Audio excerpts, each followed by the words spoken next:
Hello everyone, আশা করছি সকলে অনেক অনেক ভালো আছেন, সুস্থ আছেন।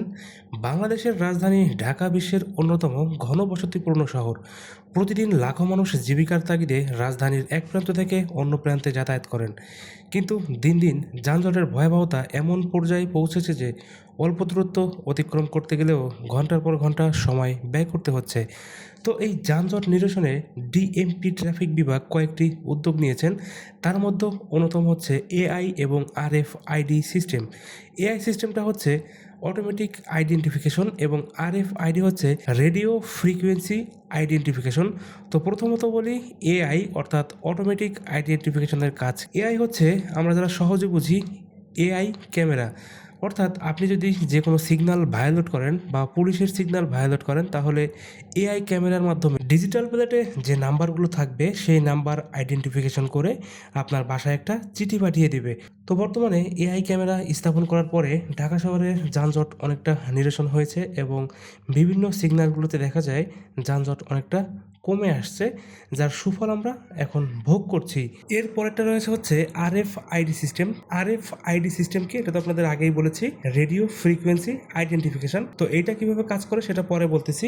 গত কয়েকদিন আগে একটা ভিডিওতে দেখছিলাম কোনো এক বাইকার তার ডিজিটাল প্লেটের কয়েকটা নাম্বার ঢেকে রেখে সে সিগন্যাল ভায়োলেট করছে। সে মনে করছে এআই ক্যামেরা তাকে আইডেন্টিফাই করতে পারবে না। আসলে সত্য, এআই ক্যামেরা তাকে আইডেন্টিফাই করতে পারবে না, কারণ নাম্বারগুলো এআই ক্যামেরা দেখতে পাচ্ছে না। এআই ক্যামেরা তাকে আইডেন্টিফাই করতে না পারলেও আরএফআইডি সিস্টেম কিন্তু তাকে অবশ্যই আইডেন্টিফাই করতে পারবে। তো আরএফআইডি সিস্টেম হচ্ছে একটা ফ্রিকোয়েন্সি মাধ্যম, যেটা হচ্ছে রেডিও ফ্রিকোয়েন্সির মাধ্যমে কাজ করে। আমরা যেমন ওয়াইফাইতে ফোন কানেক্ট করি, অর্থাৎ ওয়াইফাই যে রাউটারটা আছে, রাউটার থেকে একটা ফ্রিকোয়েন্সি নির্গত হয় অল টাইম, আর আমাদের ফোন সেটা রিসিভ করে এবং এই ডাটাগুলো আমরা ফোন থেকেই পাই। তো আরএফআইডি সিস্টেমটাও ঠিক এরকম। ট্রাফিক পুলিশের যে বুথগুলো আছে বা এআই ক্যামেরা যেখানে স্থাপন করা আছে ঠিক সেখানেই হচ্ছে এইগুলা থাকবে এবং সার্জেন্ট সাহেবের কাছেও এরকম একটা রিসিভার অবশ্যই থাকবে। তো আপনারা যখন এরকম ডিজিটাল প্লেটের নাম্বার ঢেকে রেখে সিগন্যাল ভায়োলেট করবেন, তখনই এআই ক্যামেরা যদিও আপনাদের অ্যাক্সেস না করতে পারে, সেই ক্ষেত্রে আরএফআইডি সিস্টেম অবশ্যই কাজ করবে। এই আরএফআইডি সিস্টেম থেকে যে রেডিয়েশনটা বের হয় সেই রেডিয়েশনটা ওই রিসিভারে যাবে। রিসিভার থেকে আপনার এই বাইকের যে সমস্ত ডেটা সেটা কিন্তু ওখানে ভেসে উঠবে এবং আপনাকে সহজেই আইডেন্টিফাই করে ফেলবে। তো যারা মনে করছেন ডিজিটাল প্লেটের নাম্বার ঢেকে রেখে আপনি সিগন্যাল ভায়োলেট করবেন, এআই ক্যামেরা আপনাকে আইডেন্টিফাই করতে পারবে না, এটা অবশ্যই আপনার একেবারে মহা বোকামি। এই বোকামি যদি আপনি করেন তাহলে অবশ্যই আপনাকে মামলা খেতে হবে। গভর্নমেন্ট আমাদের থেকেও অ্যাডভান্স লেভেলের চিন্তা করে, সেই ক্ষেত্রে হচ্ছে এই আরএফআইডি সিস্টেমের উদ্ভাবন করা হয়েছে।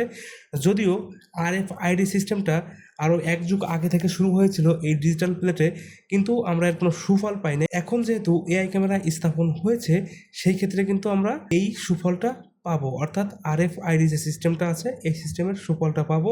সুফলটা হচ্ছে যদি আপনার বাইক কোথাও চুরিও হয়ে যায়, ডিজিটাল প্লেটের নাম্বার যদি ঢাকাও থাকে, এআই ক্যামেরা যদি ট্রেস করতে নাও পারে, এই আরএফআইডি সিস্টেম দিয়ে আপনার বাইকটাকে সহজেই ট্রেস করা যাবে। তবে সেটা অল্প সময়ের ভিতরে, দীর্ঘ সময় হলে তো বাইকটা অন্যদিকে চলে যাবে, ওই আরএফআইডি সিস্টেমটা কাজ করবে না। তো এই হচ্ছে ব্যাপার। আশা করছি এই ইনফরমেশনটা আপনাদের অনেক কাজে লাগবে এবং যারা ভাবছেন ডিজিটাল প্লেটের নাম্বার একদম মুছে দিয়ে অথবা ঢেকে রেখে সিগন্যাল ভায়োলেট করবেন, তারা অবশ্যই বোকামি করবেন। এই কাজটা অবশ্যই করবেন না। আইনকে শ্রদ্ধা করবেন এবং আইন মেনে চলবেন। তো আশা করছি সকলে ভালো থাকবেন, সুস্থ থাকবেন। বিদায় নিচ্ছি আজকের মতো।